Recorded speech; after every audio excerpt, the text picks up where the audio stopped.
सबको praise the Lord. प्रभु यीशु मसीह का धन्यवाद हो जिसने आंखों की पुतली की नाई आज तक हम सबको संभाला है। तो आइए, ये दिन है जो यहोवा ने बनाया है हम सब के लिए, तो क्यों ना एक बार हमारी आंखों को बंद करें, हम उसकी ओर उसकी पवित्रता को निहारें। फिर एक बार प्रभु ने हमें ये मौका दिया कि हम उसकी आराधना करें, हम उसे खोजें, उसकी पवित्रता को, उसकी सुंदरता को। हालेलुया। धन्यवाद प्यारे खुदावंद पिता, यीशु मसीह के सामर्थी नाम से हम सब तेरे चरणों में आते हैं पिता। धन्यवाद देते हैं आज के दिन के लिए, आज की आशीषों के लिए, चंगाई के लिए जो तेरी बच्चों और तेरी संतानों को तू दिए जा रहा है प्रभु। धन्यवाद देते हैं आज की सभा के लिए, आज की आराधना के द्वारा जैसे हमारे साथ काफी लोग जुड़े हैं प्रभु, हम आत्मा और सच्चाई से तेरी आराधना करें और आज ये आराधना तुझे एक सुगंध सा दे प्रभु, हम तुझे प्रसन्न करें प्रभु। तो ऐसे आराधकों को ढूंढता है जो तेरी आराधना आत्मा और सच्चाई से करे। आज के वचन के द्वारा जितने लोग सुनने बैठे हैं प्रभु, बातें कर प्रभु। आज अंतिम दिनों में ये वचन ही है जो लोगों को बचाएगा, ये वचन ही लोगों के विश्वास को दृढ़ करेगा, ये वचन ही लोगों को सामर्थ्य प्रदान करेगा।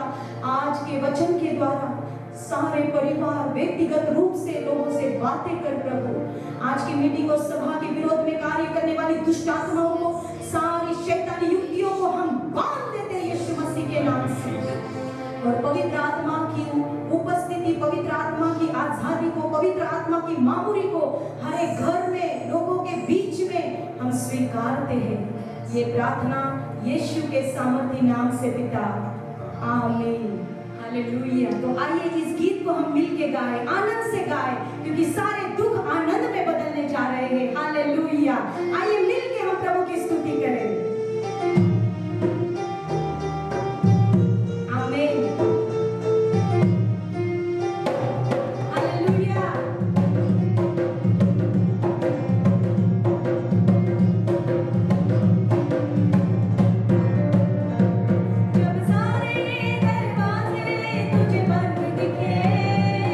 जब सारे दरवाजे तुझे बंद दिखे,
हालेलुया। प्रभु तेरे लोगों के लिए जो तुझसे प्रेम करते हैं उनके साथ सब बातें मिलकर भलाई को उत्पन्न करती है। तेरे वचन में लिखा है प्रभु, हाँ मेरे खुदा, हमारा विश्वास है तेरे विश्वासी जन और तेरी प्रजा जो तेरी कहलाती है, ओ प्रभु तेरे लिए उनके पास अद्भुत कल्पनाएं हैं और तेरे अद्भुत प्यार के लिए धन्यवाद, जो प्यार कभी बदलता नहीं, जो वचन कभी बदलता नहीं, जो वायदे कभी बदलते नहीं। आज प्रभु यीशु मसीह के हर एक वायदे, हर एक वचन, हर एक आशीष प्रभु आपको देने जा रहा है। हालेलुया। आइए उसकी आराधना करें, उसका प्रेम जो अद्भुत है, जो कभी बदलता नहीं। आमीन। Oh, we worship you, Lord.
आगे का समय तेरे हाथों में देते हैं, यीशु मसीह के सामर्थी नाम से पिता, आमीन।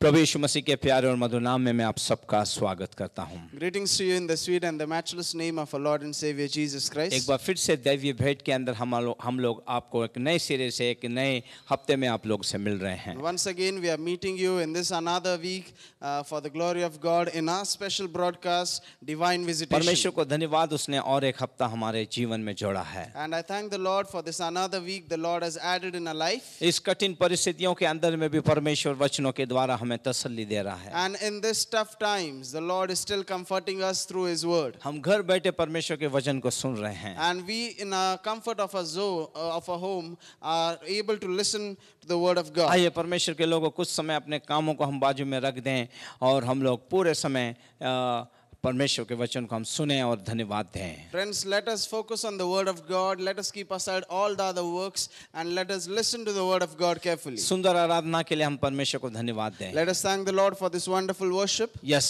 जब परमेश्वर की आराधना हम करते हैं तो सचमुच रूबरू हम परमेश्वर से मिलते हैं। And when we worship the Lord, we meet the Lord face to face. जहाँ आप बैठे हैं वो आपके लिए पवित्र स्थान, महापवित्र स्थान है। आप परमेश्वर से रूबरू मिलकर धन्यवाद दे सकते And हैं। wherever you are seated right now, that place has become a most holy place and you can worship the Lord there. मसीह यीशु के कारण आपके मेरे बीच में जो बंधन थे, जो पर्दा था, उसे हटा दिया गया है। Because of Christ Jesus, the veil, the wall which was between you and God is now pulled down. यीशु का शरीर जो आपके मेरे लिए कोड़ों से मारा गया या फाड़ दिया गया, एक पूरा लहू बहा दिया गया और उसके कारण प्रभु यीशु मसीह ने आपको मुझे पिता से मिला दिया है। The body of Jesus was beaten, he was flogged, and there was blood gushing out of his body, and it is through this blood that the Lord Jesus has reconciled us to the अब Father. हमारे पिता से हम रूबरू मिल सकते हैं और धन्यवाद दे सकते हैं, आराधना कर सकते हैं, प्रार्थना कर सकते हैं। कोई सीमा रेखा हमारे लिए नहीं रखी है। And we can meet our Father face to face, and we can worship him, we can talk to him.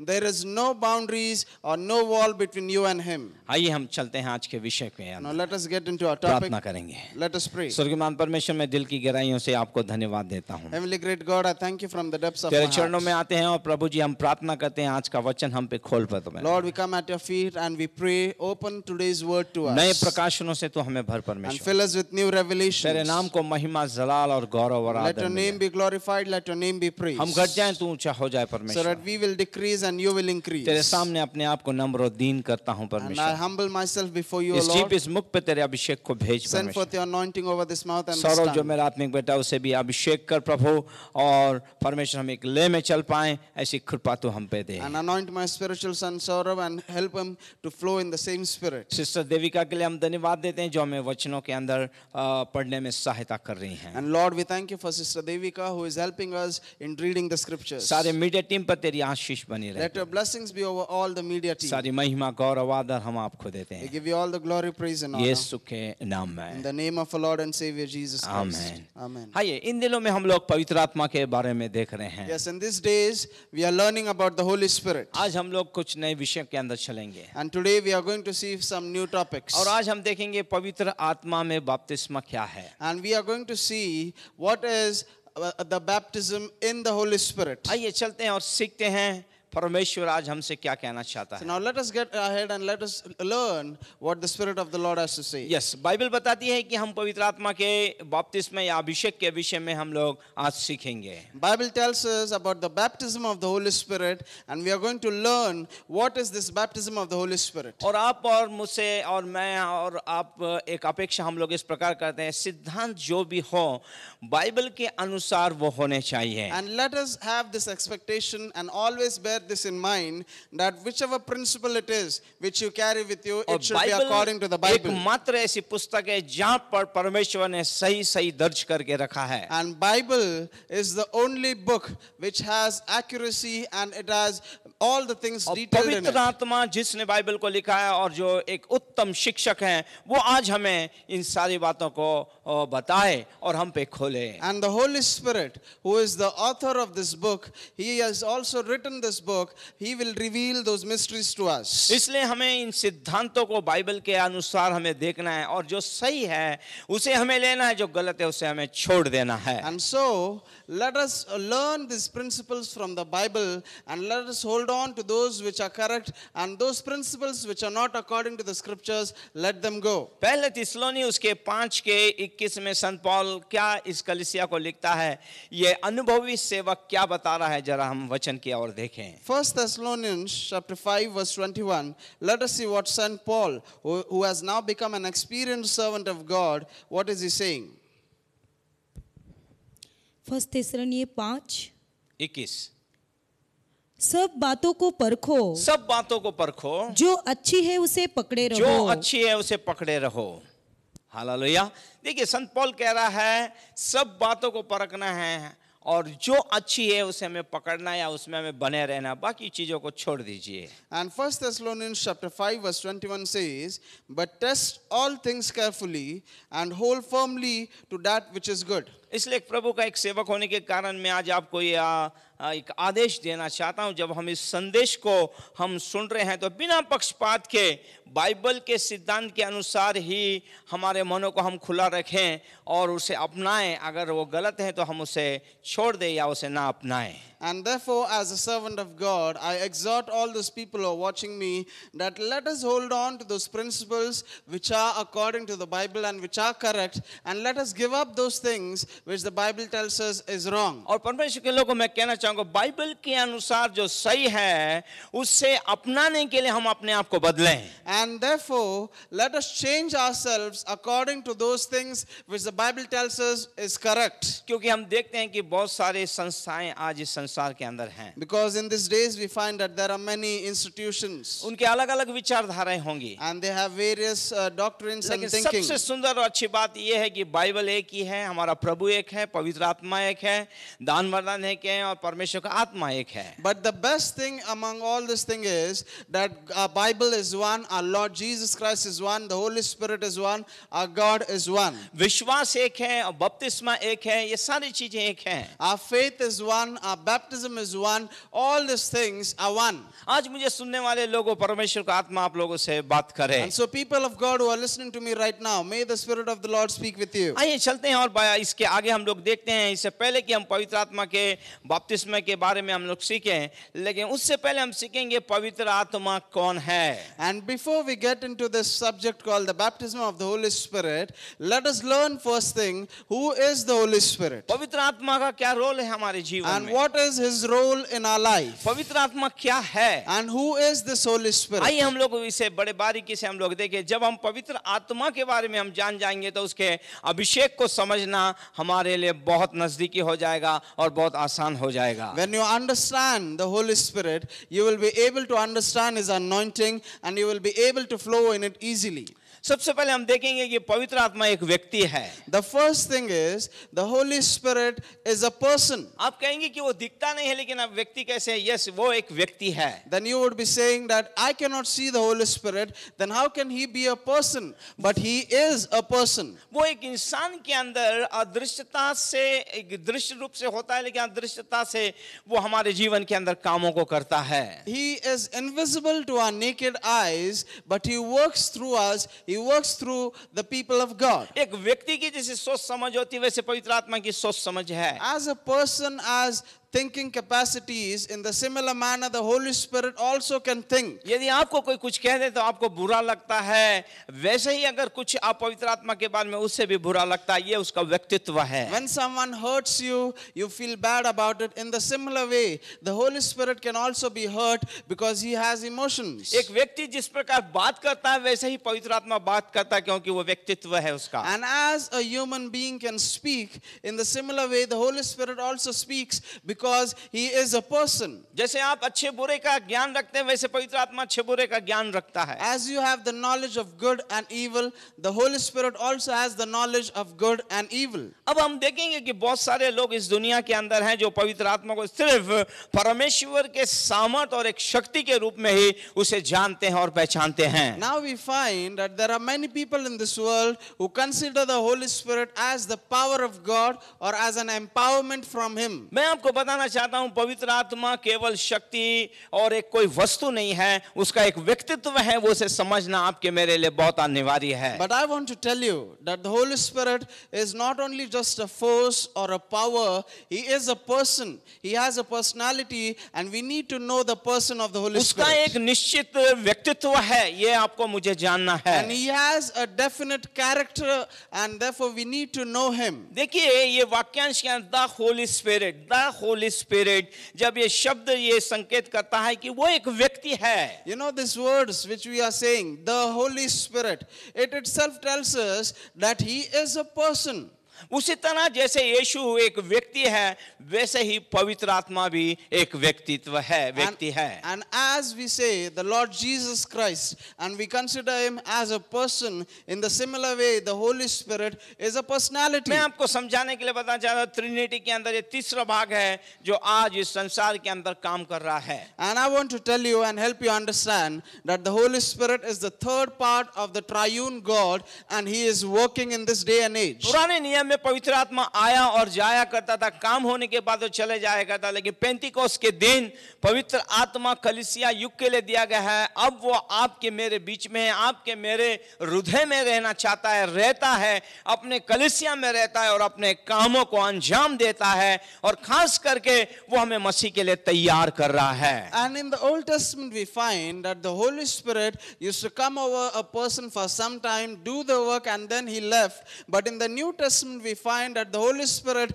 is given to us, and when He is given to us He can work through us, and when He works through us He glorifies God. फिर हम देखेंगे इसके अंदर के आगे के इसमें देखेंगे कि व्यक्तित्व होने का तात्पर्य क्या है पवित्र आत्मा का। And then further we are going to learn, when we say that the Holy Spirit is a personality, what does it mean? मैं आपको बताना चाहता हूं कोई ये कहकर समाप्त नहीं कर सकता कि केवल जिसके पास दिखाने वाला जीवन और उसे रखने और दिखाने का एक शरीर हो वही व्यक्तित्व है। I want to make this full and final clause that if a person says that someone needs a body so that we can call him a person, then it is wrong. You cannot say like that. Yes, दूसरी बात मैं आपको बताना चाहता हूं यहाँ तक कि दृश्य रूप में अनुपस्थिति में भी वो हमेशा दिखाई देता है। And I want to tell you one thing and help you to understand that even though He is invisible, He is still present. यदि कोई चेतना है,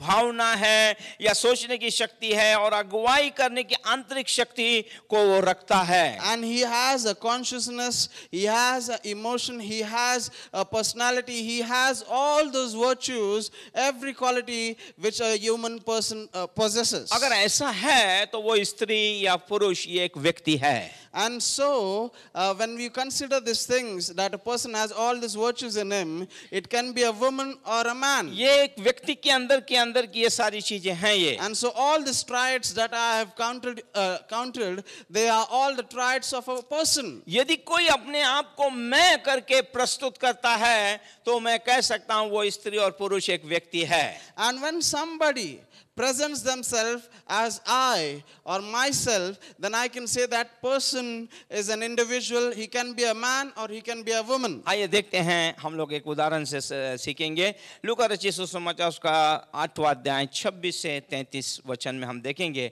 यहाँ एक ऐसे व्यक्ति जो दुष्ट आत्मा से पीड़ित है किस प्रकार यहाँ पर है ये हम देखेंगे। Let us read the Gospel of Luke chapter 8 verse 26 onwards, and we are going to see how this person who is demon possessed and what happens with him. Yes. फिर वे गिरासेनियों के देश में पहुँचे जो उस पार गलील के सामने है। जब वह किनारे पर उतरा, जब वो किनारे पे यीशु मसीह जब किनारे पे उतरे तो उस नगर का एक मनुष्य उसे मिला। नगर का एक मनुष्य उसे मिला जिसमें दुष्ट आत्माएं थी। वह बहुत दिनों से ना कपड़े पहनता था और ना घर में रहता था वरन कब्रों में रहा करता था। परंतु कब्रों में रहता था। वह यीशु को देखकर चिल्लाया और उसके सामने गिरकर ऊंचे शब्द से कहा, हे परम प्रधान परमेश्वर के पुत्र यीशु, मुझे तुझसे क्या काम? मैं तुझसे विनती करता हूँ, मुझे पीड़ा ना दे, क्योंकि वह उस अशुद्ध आत्मा को उस मनुष्य में से निकलने की आज्ञा दे रहा था, इसलिए कि वह उस पर बार बार प्रबल होती थी। यद्यपि लोग उसे साकलों और बेड़ियों से बांधते थे तो भी वह बंधनों को तोड़ डालता था और दुष्ट आत्मा उसे जंगल में भगाए फिरती थी। Yes, hallelujah. तो हम यहाँ देखते हैं कि एक व्यक्ति है जिसके अंदर बहुत मतलब एक सेना, दुष्ट आत्माओं की सेना बैठी हुई है और यीशु मसीह से उसका इनकाउंटर होता है। And here we find in the scriptures that there is a man who is possessed with demons, and we can say that there was an army of demons in him. यहाँ हम देखते हैं कि ये एक सेना मतलब एक बहुत सारी दुष्ट आत्मा से ग्रस्त व्यक्ति को हम यहाँ पर खूबी से देखते हैं। And here we read that a person is shown who is filled with evil spirits. It is a legion of demons. अभी इसके अंदर में से जो दुष्ट आत्माएं हैं वो अपने आप को हम कह के संबोधित करती हैं। And here we find that the evil spirits address themselves as we. हम मतलब इसका ये बहुवचन है, इस मतलब ज्यादा लोगों के लिए इस्तेमाल किया जाता है, हम मतलब। And here it also says to Jesus that why have you come here to torment us? And we find here that they are using a word we, which tells us that it is a plural term. और हम देखते हैं कि जिस मनुष्य के अंदर थी उसके द्वारा उन्होंने बहुत सारे कार्य संपन्न किए थे।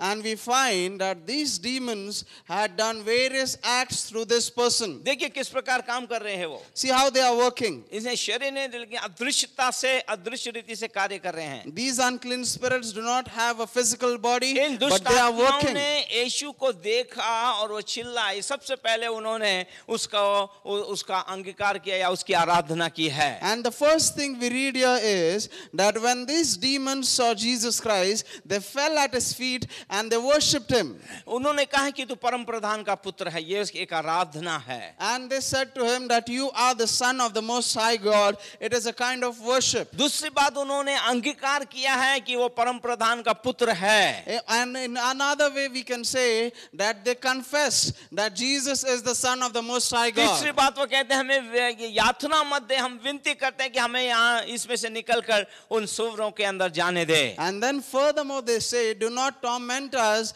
but send us into the herd of pigs. अभी यहाँ मैं एक बात मैं आपको समझाना चाहता हूँ। हम यहाँ पर इन दुष्ट आत्माओं के दिखने वाले शरीर को हम लोग नहीं देखते हैं यहाँ पर। And we read here that the demons are working but there is no physical body seen. लेकिन हम यहाँ पे इन दुष्ट आत्माओं के व्यक्तित्व को देख सकते हैं। But we find there is a description of the character of this evil spirits. इसी प्रकार पवित्र आत्मा जो अदृश्य है लेकिन उसके व्यक्तित्व को समझना बहुत जरूरी है आजकल इस युग में। In the similar way, the Holy Spirit is invisible to our eyes, but we need to understand his character. ये उदाहरण के द्वारा हमने एक दुष्ट आत्मा के बारे में देखा कि वो अदृश्य है लेकिन किस प्रकार कार्यों को करते हैं, उनका व्यक्तित्व है ये। So here is an illustration for you to understand how invisible spirits can work, and here it is an example of the evil spirits. फिर हम पवित्र आत्मा को धन्यवाद दें जिसकी हम आराधना करते हैं, जिसे हम परमेश्वर कहते हैं, जो हमारी अगुवाई करता है, जो हमें वचनों को खोल के बताता है, जो हमें मसीह के लिए तैयार करता है, जो हमारे साथ है, जो हमें सुबह में उठाता है और आत्मिक जीवन में चलाता है, जो ये हमारे साथ है। फिर इसके व्यक्तित्व को जानना हमारे लिए बहुत जरूरी है, नहीं तो हमारे साथ रहना और उसके बारे में ना जानना हमारे लिए एक नुकसान होने वाला है. And then we find the Holy Spirit, who is invisible to our eyes but is working in our life. He is the one who empowers us. He is the one who blesses us. He is the one who has fellowship with us. He is the one who helps us to get up in the early morning to pray. He is the one who works in our life. And so it is vital for us, and it should be a top priority to know the character of the Holy Spirit, or else if we fail to do it, we would fail in our Christian walk. यहाँ हम देखते हैं Bible के अंदर, नए नियम के अंदर हम देखते हैं पवित्र आत्मा के बहुत सारे कार्यों को हम लोग देखते हैं. And in the New Testament we read about the various works of the Holy Spirit. आइए, पवित्र आत्मा एक व्यक्ति है, इसे साबित करने के मैं कुछ प्रमाण बाइबल में से आपको देना चाहता हूं. And I want to give you evidence from the scriptures that the Holy Spirit is a person. आइए कुछ समय अपनी बाइबल को खोल के रखिए, जो कोटेशन दिए जा रहे हैं उसे पढ़िए, बराबर पढ़िए आप लोग. So be ready with your Bibles and keep your Bible open and read those verses which I am telling you to read. तब आप पवित्र आत्मा के व्यक्तित्व को आप समझ पाएंगे. And then you will be able to understand the person of the Holy Spirit. Yes, सबसे पहले मैं आपको बताना चाहता हूं, पवित्र आत्मा के पास भावनाएं हैं, उसे हम दुखित कर सकते हैं. And the first thing I want to tell you is the Holy Spirit has emotions and we can hurt him. आपको मेरी भावनाएं होती हैं, और कई बार हम कहते हैं कोई हमारी भावना से ना खेले. जब हमारी भावनाओं से खेला जाता है तो हम दुखी हो जाते हैं, टूट जाते हैं. वैसे ही पवित्र आत्मा का एक व्यक्तित्व होने के कारण उसके अंदर भावना है. आइए देखते हैं इफिसियों उसके 4 अध्याय और 30वें पद में परमेश्वर का सेवक संत पौल क्या लिखता है पवित्र आत्मा के बारे में. Ephesians chapter 4 verse 3. Let us read what Saint Paul, the servant of God, has to say. परमेश्वर के पवित्र आत्मा को शोकित मत करो. शोकित मत करो. देखिए यहाँ पर वो बहुत साफ कह रहा है, दुखी मत करो, उसे शोकित मत करो. अगर आप दुखी और शोकित उसे करेंगे, वो आपके पास से चले जाएगा. जो काम होना है वो काम नहीं होगा. इसलिए हमें इसके ऑपोजिट हम जाएं तो हरदम, हर क्षण, हर पल 24/7 हमें उसे आनंदित करना है. अगर हम पवित्र आत्मा को आनंदित करते हैं तो हम बराबर उसके राज्य में बने रहेंगे, सेवा में बने रहेंगे और आनंद उठाते रहेंगे, प्रभु के साथ चलते रहेंगे. And here the Bible tells us in Ephesians chapter 4 verse 30, and do not grieve the Holy Spirit of God. And therefore we read here that we should not grieve the Holy Spirit, because many times you say that do not play with a person's emotion or else they would be hurt. In the similar way, when you grieve the Holy Spirit, he is hurt by those things. आइए यशायाह 63 उसके 10 को पढ़ते हैं. Isaiah chapter 63 verse 10. क्या लिखा है यहाँ पर? यस. तो भी उन्होंने बलवा किया और उसके पवित्र आत्मा को खेदित किया. इजराइल लोगों ने बार बार बहुत मौके उन्हें दिए हैं, उन्होंने पवित्र आत्मा को क्या किया है? खेदित किया है, दुखित किया है. हालेलुया. आप और मैं भी कम नहीं है, हम भी हमारे जीवनों से बहुत बार इस पवित्र आत्मा को दुखित और क्या कहते हैं, शोकित करते हैं. दोस्तों, ये करना बंद कर दीजिए. हालेलुया. आप उसे प्रसन्न करना कीजिए, या जिस काम के लिए आपके अंदर भेजा गया है वो काम कभी हो नहीं पाएगा. इसलिए उसके अंदर एक व्यक्तित्व है, उसके अंदर एक भावना है, उसकी भावना को हम समझे पवित्र आत्मा की, और हम उसके साथ बने रहें. आप आशीष पाएंगे, नए नए प्रकाशन पाएंगे, प्रभु आपको इस्तेमाल करेगा. And here we read in Isaiah chapter 63 verse 10, but they rebelled and grieved his Holy Spirit. Here the Bible clearly tells us how those people grieved the Holy Spirit. Sometimes we also grieve the Holy Spirit by our acts, by action, or by the things which we say. But let us understand that the Holy Spirit is a person. He has a nature and a personality, and we should understand who he is so that we will not grieve him. हाँ, पवित्र आत्मा के बारे में हम दूसरी बात जानेंगे कि वो एक ऐसी शक्ति है, एक ऐसा सामर्थ्य है कि मनुष्यों में से होकर वो बात करता है या बोलता है. The next thing we learn about the Holy Spirit is that he is a force, he is a power which works through us the humans. आइए चलते हैं दूसरा इतिहास उसके 23 के दूसरे वचन को पढ़ते हैं. 2 Chronicles chapter 23 verse. I'm sorry. दूसरा सैमुएल 23 का 2. दूसरा सैमुएल 23 का 2. 2 Samuel chapter 23 verse 2. यहोवा का आत्मा मुझ में होकर बोला और उसी का वचन मेरे मुंह में आया। हालेलुया। दाऊद राजा यहाँ पर धन्यवाद के वचन को लिख रहा है, बड़ा आनंदित है और वो इस प्रकार कह रहा है, यहोवा का आत्मा मुझ में होके बोला, मतलब पवित्र आत्मा ने उसे बोलने के लिए वो शब्द दिए। आज जब मैं संदेश दे रहा हूँ, मुख मेरा है, शब्द ये पवित्र आत्मा के वो हमें चला रहा है, मतलब उसके अंदर एक शक्ति है, वो मनुष्य के द्वारा बोलता है और लोगों को परमेश्वर की ओर लेके आता है। Yes. 2 Samuel chapter 23 verse 2, the Spirit of the Lord spoke by me and his word was on my tongue. Here King David is composing this psalm. He says that the Spirit of the Lord spoke by me. For example, right now pastor is preaching and it is the Spirit of the Lord who is speaking through him. The words are of the Holy Spirit. आइए देखते हैं मत्ती उसका 22वां अध्याय और 43वां वचन क्या कहता है। Matthew chapter 22 verse 43. यस। उसने उनसे पूछा तो दाऊद आत्मा में होकर उसे प्रभु क्यों कहता है? आत्मा में होकर प्रभु क्यों कहता है? हालेलुया। यहाँ पर भी हम देखते हैं कि परमेश्वर का आत्मा उस दाऊद के द्वारा बोला है। हालेलुया। मतलब परमेश्वर, हम जाने पवित्र आत्मा वो शक्ति है जो मनुष्य के अंदर में से होकर बात करता है या बोलता है। And here we read in Matthew chapter 22 verse 43, he said to them, how then does David in the Spirit call him Lord? And so we read here an example of the Spirit working through a person where David says Lord in the Spirit. In the similar manner the Holy Spirit works in us and through us. हम देख रहे हैं पवित्र आत्मा के व्यक्तित्व को। And here we are learning about the personality of the Holy Spirit. तीसरी बात हम Spirit. लोग देखेंगे, जिस प्रकार हम लोगों को योजना देते हैं, योजना बनाते हैं, हम करते हैं, वैसे ही पवित्र आत्मा योजना देता है या बनाता है। The third thing we learn about the Holy Spirit is, as we the humans plan or we make some arrangements or we chalk out a plan, in the similar manner the Holy Spirit gives advice and he also makes plans. पहला इतिहास उसका 28वां अध्याय और 12वां वचन हम देखेंगे। 1 Chronicles chapter 28 verse 12. पहला इतिहास 28 का 12। और यहोवा के भवन के आंगनों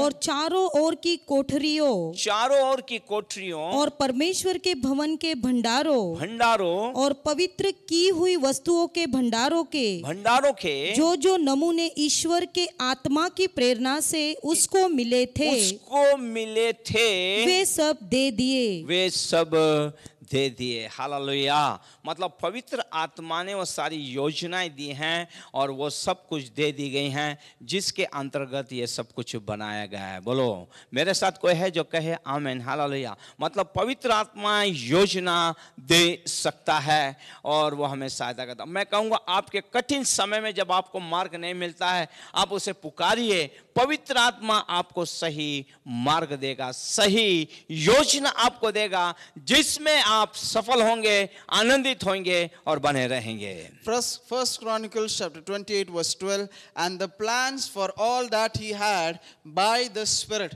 And so here we read how the Holy Spirit gave these plans to him. In the similar manner, when we surrender to the Holy Spirit, he will give us plans and advice and the things which we ought to do, and he will bless us and he will also lead us. वो प्रकट करता है and he reveals those things to us. वो प्रकट करता है। He is the one who reveals those plans to us. पवित्र आत्मा के अभिषिक्तों के साथ नहीं खेलना, क्योंकि पवित्र आत्मा उन पर प्रकट कर देता है। And so do not play games with the anointed servants of God, because the Holy Spirit is a revealer. He reveals those things to them. आप ये मत सोचना कि प्रभु का दास थक गया है, अंधा हो गया है, अब बोल नहीं सकता, इसमें ताकत नहीं। कुछ भी हो, अगर वो परमेश्वर का जन है, निरंतर आज भी प्रार्थना कर रहा है, तो भी पवित्र पवित्र आत्मा उस पर बहुत सारी चीजें प्रकट करेगा. Don't start thinking that the man of God has grown old, or he has become blind, or he has lost his strength, he cannot serve the Lord anymore like he used to. But if that servant of God is praying and he has strong fellowship with the Lord can still reveal to him the things which are hidden, and the Lord can strengthen him to carry forward his work. मैं एक उदाहरण बताना चाहता हूँ. An illustration for you to Suleman के understand. बाद उसके राज्य का बंटवारा हो गया है. After Solomon's reign, his kingdom was divided. इस्राएल राष्ट्र दो राज्यों में बट गया, यहूदा और इस्राएल के अंदर बट The गया. kingdom of Israel was divided into two parts. The second part was Judea and the other part was Israel. Suleman के समय एक मामूली सा नौकर था जिसका नाम यहोराम था. And in the reign of Solomon, there was a normal servant, an ordinary person. His name was Jeroboam. देखिए, परमेश्वर जिस पे चाहे दया करे, जिसे चुने वो चुने. परमेश्वर ने उसे आने वाले इस्राएल के लिए एक राजा होने के लिए चुन लिया. See, the Lord has mercy and chooses whomsoever he wants, and so we find that the Lord chose this man Jeroboam to be the next king of Israel. एक नबी उसके पास आता है. So a prophet comes to him, और उसे एक चादर के 10 टुकड़े उसको देता है. and he gives him 10 parts of a shawl or a कहता है कि mantle. परमेश्वर ने ये 10 गोत्र तेरे हाथ में कर दिए. And then by giving, he says that the Lord has handed over 10 kingdoms of Israel to you. और हम देखते हैं कि यहूदा के अंदर जो यहूदा था उसके अंदर सुलेमान का बेटा राज्य कर रहा है. And we find that in the other half of the kingdom, that is the kingdom of Judea, Solomon's son started reigning. लेकिन मंदिर यहूदा के होने के कारण ये 10 गोत्र के लोग यहाँ पर आया करते थे. तब यरोबाम ने सोचा क्यों ना मैं इन्हें रोकने के लिए बेथेल और ये एरियो के अंदर उसने क्या किए हैं, एक बैल को बनाकर उसने क्या किया है, सोने के बैल को बना के कहा यही तुम्हारा परमेश्वर है जो तुम्हें मिस्र से लाया है. We find that in those days the temple was in Judea because it was built there in Jerusalem, and people used to travel from the kingdom of Israel to Judea to worship the Lord. And Jeroboam noticed this thing, and due to fear of losing his people, he decided to erect an idol between Bethel and Jericho, and he built a golden calf, and he told the people of Israel to offer sacrifices and worship the Lord near that calf. प्रभु के लोगों, आपको समझना है परमेश्वर ने जो भी दिया है वो उसने दिया है. People of God, we need to understand that whatsoever the Lord has given us, it is from Him, कोई छीना नहीं जाएगा आपसे. and no one can snatch it away from you. लेकिन एक डर के फैक्टर ने उसे इस कदर पे, इस घिनौने काम पे उतार दिया. But he had this fear in his heart, and because of his fear-driven plans, he brought a great sin upon Israel. और ऐसे समय में जब ये होगा, परमेश्वर को इस चीज से बहुत ही घृणा है, और परमेश्वर ने देखा कि मैंने इसके लिए इतने अच्छे मार्ग खोलने के बावजूद भी इसने मेरे लोगों को मुझसे भटका दिया है. और ऐसा हुआ कि उसका बेटा बीमार हो गया और कोई वैद्य उसे ठीक नहीं कर पा रहे हैं. And seeing these things, that he has done an abominable thing in the sight of the Lord punished him. The Lord sent a disease over his son, and his son was diagnosed with an incurable disease. No doctors were able to heal him. और उस राज्य के अंदर एक नबी था परमेश्वर का. And there was a prophet of God in that kingdom. अब वो अंधा हो गया था. And he had become और ये blind. वही था जिसने चादर के 10 टुकड़े उसके हाथ में And दिए. it was the same prophet who had handed over 10 अपनी pieces पत्नी से of the कहता है cloth तेरे into his कपड़ों को hands. बदल ले और उसके पास चले जा, वेश बदल के चले जा. And this prophet says to his wife, disguise yourself and visit the king. तुम भेष बदल लो, अपना आइडेंटिफाई बदलो, लड़के से लड़की बन जाओ, कैसे भी कपड़े पहन लो, कुछ भी कर लो, प्लास्टिक सर्जरी कर लो, परमेश्वर को कोई फर्क नहीं पड़ता है. तुम परमेश्वर के सामने नग्न हो, वो तुम्हें पहचानता है. And so we find that the king says to his wife to disguise herself and visit the prophet.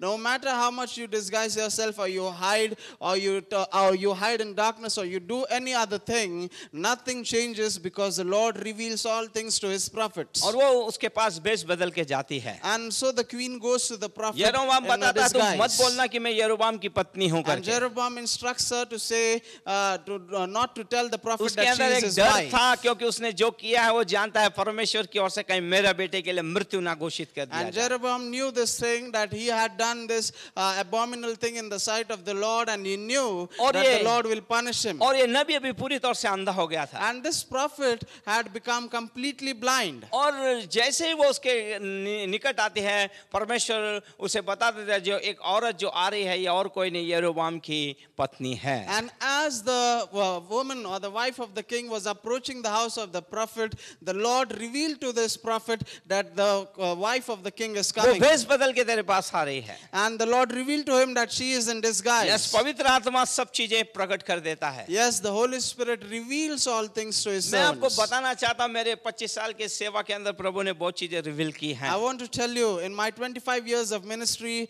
the Lord has revealed many things to me. कई लोगों ने ऐसा भी पूछा कि आपको कैसे मालूम पड़ा, Many people later on asked me, how did you know about these things? लेकिन कुछ चीजें परमेश्वर रिवील कर देता है, But there are certain things the Lord reveals to me. क्योंकि पवित्र आत्मा का व्यक्तित्व है। Because the Holy Spirit has a और जैसे personality. यरोबाम की पत्नी पहुंचती है, वो उसे बुलाता है, क्यों बेस बदल के आई है, जा, तेरा बेटा जैसे ही तो नगर के बीचों बीच पहुंचेगी तेरा बेटा मर जाएगा, और उस बोलने के अनुसार ही हुआ। And then the prophet says to the woman, why have you come here in disguise? Go, as you enter the midst of the city, your son shall die. इसलिए हम प्रभु के सेवकों के साथ, भविष्यवक्ताओं के साथ कभी ना खेलें। And so hallelujah. do not play any games with the servants of God, with the prophets of God. मैं बहुत सारे किस्से आपको सुना सकता हूं। मैं I can give you various incidents. जब मैं बाइबल कॉलेज के अंदर था, When I was in the Bible तब college, 18 साल का एक जवान वहां पे आया था। there was an 18-year-old young man in मुझे the लगा Bible college. मेरा अध्ययन हो गया था, मैं प्रैक्टिकल के लिए मुझे रुकाया था वहां I पे। had finished my Bible college and I was waiting there for the उन study. दिनों मेरी बाइबल कॉलेज के अंदर, मतलब ऑफिस के अंदर मेरी ड्यूटी लगी थी, And in those days, I was working in the college office. और वहां पे मैंने देखा कि एक जवान वहां पे आया है वो, And I found that there was a young man who had come to that और Bible वो मेरे बाजू college. वाले रूम में रुका है। And he was staying in a room next to और me. हमारी आंटी जो थी, मेरी आंटी, उन्होंने कहा उनका खास ख्याल रखना। And we had an auntie who was taking care of us all, and her name was Mary. And she told me, ये जो take care of our सेवक था बड़ा guests. छोटा था, और ये मलयालम के सिवा और कुछ नहीं जानता था। And so this young man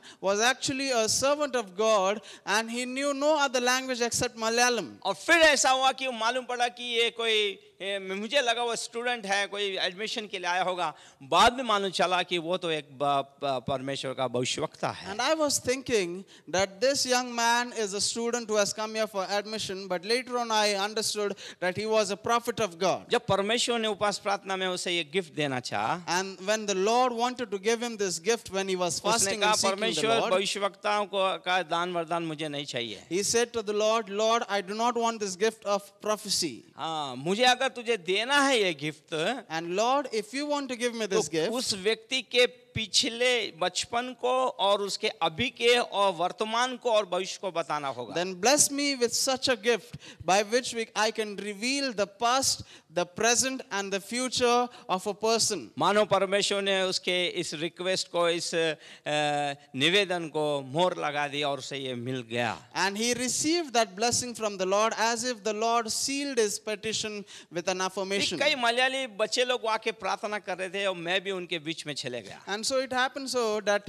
there were few Malayali students who were praying, and I also joined them. और हमारे बीच में और एक था, एक लड़का था जो मध्य प्रदेश से था। And there was another guy who was among us. He was from Madhya उसके Pradesh. साथ जो कुछ हुआ था, उसका वो जो कुछ कर रहा था उसके बारे में हम कुछ लोग ही जानते थे। And there were very few people in the college who knew what was the truth of his life and what he was doing. मेरी बारी जब आई, And when it was time for और वो me, कहते थे अन्य भाषा बोलो, and the man of God used to say, pray in tongues. और एक मलयाली हमारा भाई जो होता था वो ट्रांसलेट किया करता था। And there was a Malayali brother there. He used to translate for this servant of मैं अन्य God. भाषा बोलने लग गया, So I started speaking in और उन्होंने tongues. बात करना आरंभ किया। And the Lord started speaking with me उन्होंने through मेरे him. एग्जैक्ट वो चित्रों को लेके आया जो केवल मैं ही जानता था। And he exactly revealed those things about me in so much detail that only I knew about those things. क्योंकि एक बार नदी के अंदर डूबते डूबते मैं बचा था, वो हादसा केवल मैं ही जानता था, वो जब बताया तब मैं भी हिल गया, मैंने परमेश्वर को धन्यवाद दिया. Because I knew that in my life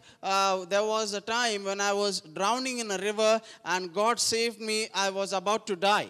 मेरे बचपन से लेके मेरे आगे की सेविकाई कैसी होगी ये खुला तौर से उन्होंने मुझे बताया. From my childhood till my future ministry, He revealed all the things to me. पवित्र आत्मा प्रकट करता है. The Holy Spirit reveals those things. और जब इस लड़के की बारी आई, मेरे दोस्त की बारी आई, And so there was this friend of mine, and it was time for him to be वो prayed कहता है over.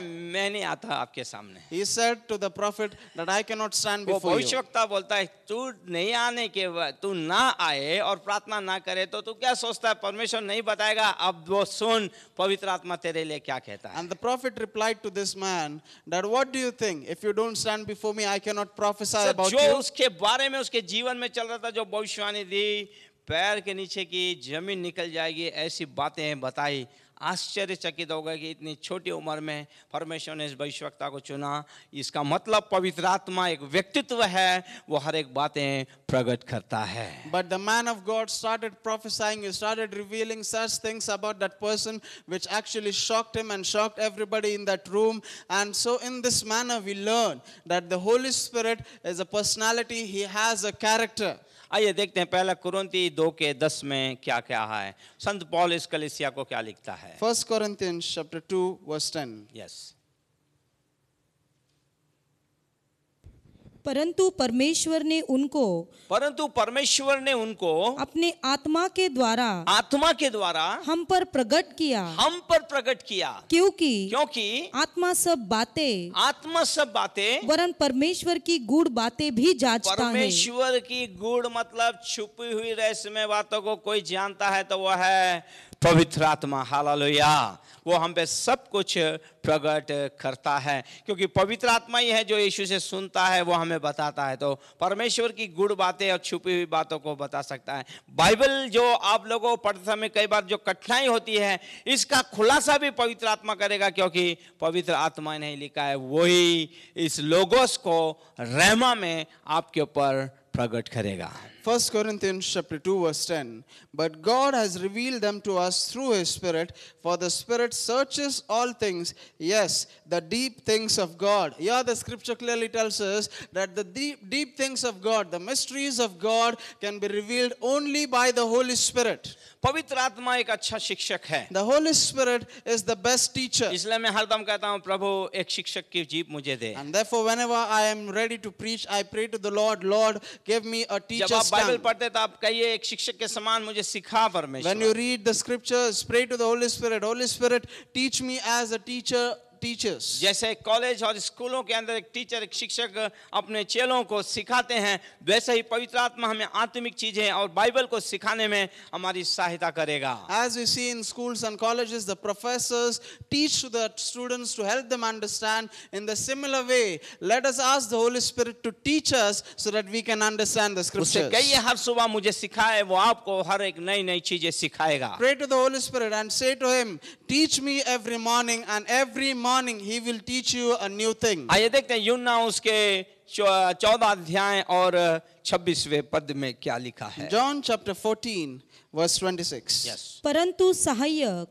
सहायक मतलब पवित्र आत्मा, अर्थात पवित्र आत्मा जिसे पिता मेरे नाम से भेजेगा, जिसे पिता यीशु के नाम से भेजेगा, वह तुम्हें सब बातें सिखाएगा. वो सब बातें तुम्हें सिखाए. कोई है जो बोले आमेन. हालेलुया. सब बातें सिखाएगा, एक बात भी हमें नहीं रहेगा. केवल एक चीज हो सीखने के लिए, हम परमेश्वर के साथ बैठें, उपवास करें, या हम उसके और मन लगाएं, या कुछ समय हम लोग मनन के लिए या सीखने के लिए वो समय निकाले, तो मैं कहूँगा छुपी हुई बातों को वो आप पे प्रकट करेगा, वो सिखाएगा, आपको बनाएगा. John chapter 14 verse 26. But the helper, the Holy Spirit, whom the Father will send in my name, that is the name of Jesus, he will teach you all things. And here the Bible clearly tells us that the Holy Spirit teaches us all things. The only thing is to seek him, to be in his presence in fasting and prayer, and read the word, meditate on the word. And as you are meditating on the the word, the Holy Spirit will teach you all things. प्रभु के लोग हम पवित्र आत्मा के व्यक्तित्व को देख रहे हैं. People of God, we are learning about the personality of the Holy Spirit. लेकिन उसका व्यक्तित्व जबरदस्त है. We cannot see him,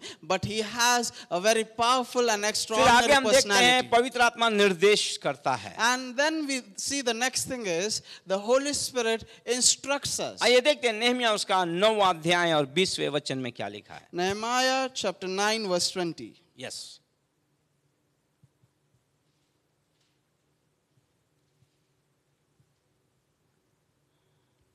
जल्दी.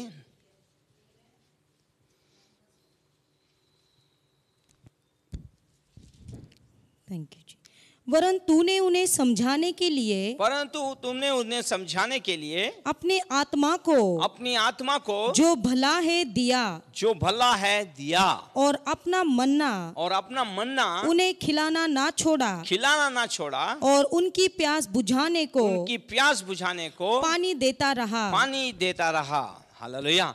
इस प्रकार पवित्र आत्मा निर्देश देता है और परमेश्वर हमारी सुधि लेता है. We read here in Nehemiah chapter 9 verse 20, you also gave your good spirit to instruct them. In the similar way we find in our daily life, the Holy Spirit will instruct us, He will guide us. Yes, जिस प्रकार आपके मेरे जीवन में कुछ आशीष आती है तो हम गवाही देते हैं. You know, when we have some blessings in our life, we testify about it. हम खुश होते हैं. And we are glad about क्योंकि हमें it. परमेश्वर की ओर से मिला है. Because we receive those blessings from the Lord. बहुत सारे लोगों को गवाहियां देते हैं. And we give our testimony to many other people. जानिए पवित्र आत्मा भी गवाह देता है. In the similar way, the Holy Spirit also testifies. आइए देखते हैं यूहन्ना उसके 15 के 26 में क्या लिखा है. John chapter 15 verse 26.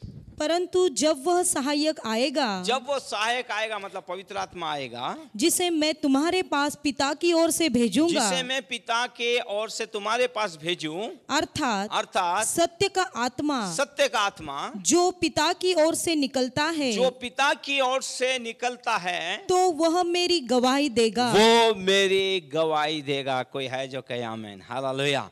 मतलब पवित्र आत्मा भी गवाही देता है क्योंकि उसका व्यक्तित्व है. And John chapter 15 verse 26 says, but when the helper comes, whom I shall send to you from the Father, the Spirit of truth, who proceeds from the Father, he will testify of me. So the Holy Spirit testifies about our Lord Jesus Christ. प्रभु के लोगों, यदि आपको सुसमाचार देना है, थोड़े समय में बहुत जोरदार बोलना है, पवित्र आत्मा को बोलिए यीशु के बारे में मुझे बताए.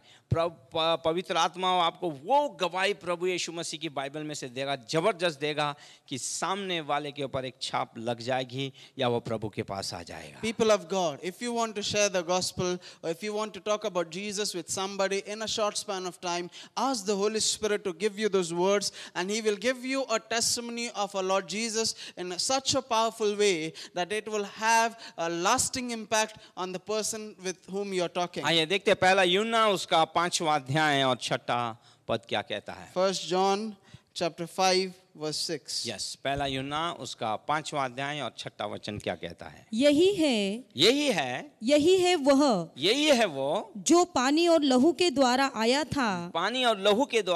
था, अर्थात यीशु मसीह वह ना केवल पानी के द्वारा वरन पानी और लहू दोनों के द्वारा आया था और जो गवाही देता है वह आत्मा है. प्रभु यीशु मसीह के बारे में सबसे बेहतर और अच्छा बताने वाला और कोई नहीं, वो पवित्र आत्मा है. And here we read in 1 John chapter 5 verse 6 tells us that it is the Holy Spirit who gives or bears witness about our Lord Jesus Christ. इस प्रकार हम देख रहे हैं पवित्र आत्मा के व्यक्तित्व को. And in this manner we learn about the personality of the और Holy मैं Spirit. विश्वास करता हूं कि इस पवित्र आत्मा आपसे बातें कर रहा है. And I believe that the Holy Spirit is speaking with you. प्रभु के लोग, हम यहाँ रुकेंगे, अगले हफ्ते हम लोग देखेंगे पवित्र आत्मा का बपतिस्मा क्या है. People of God will close now, but we'll continue next week about the baptism of the Holy Spirit. आप लोग इस वचनों के अंदर बने रहिए और अगले हफ्ते भी जरूर आप लोग दिव्य भेंट के अंदर इसे आप जरूर सुनिए. So keep meditating on these verses which I have told you and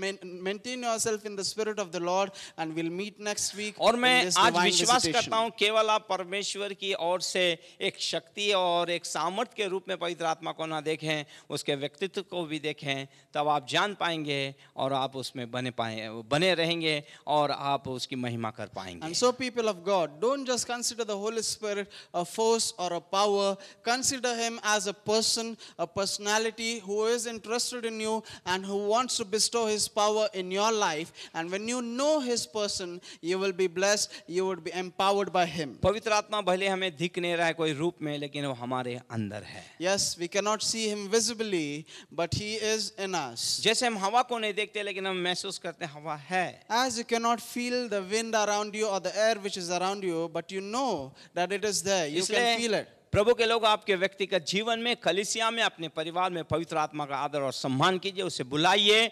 आपका परिवार और आपका व्यक्तित्व जीवन बड़े कमाल का बन जाएगा. And so people of God, invite the Holy Spirit in your individual life, invite the Holy Spirit in your family and in everything which you are involved with. And when you invite the Holy Spirit, he will bless you, he will empower you, and you will find that his power is working through you. प्रभु इन वचनों के द्वारा आपको आशीषित करे. And may the Lord bless you all through this word. आइए प्रार्थना करते हैं. Let us pray. पिता, मैं दिल की गहराइयों से आपको धन्यवाद, महिमा, गौरव, आदर देता हूँ. Father, I thank you from the depths of my heart. धन्यवाद पवित्र आत्मा, आपने ये सब कुछ सीखने के लिए हमें अनुग्रह दिया. Holy Spirit, we thank you for helping us to understand. तेरा अनुग्रह हम पे बना रहे परमेश्वर. Let your grace be over us. हम सीखते रहें प्रभु. So that we'll keep on learning. हमें परमेश्वर प्रभु हमारे कानों को तो खोल पिता परमेश्वर. And open our ears so that we can listen. और प्रभु हम तेरे वचन को सुनते रहें तो. So that we'll keep on listening to your word. तेरे वचन की गहराइयों को हमें बता परमेश्वर. And help us to understand the depths of your word. पवित्र आत्मा को हम एक ताकत और शक्ति के रूप में नहीं, उसके व्यक्तित्व को जाने वो कैसा है. And Lord, help us to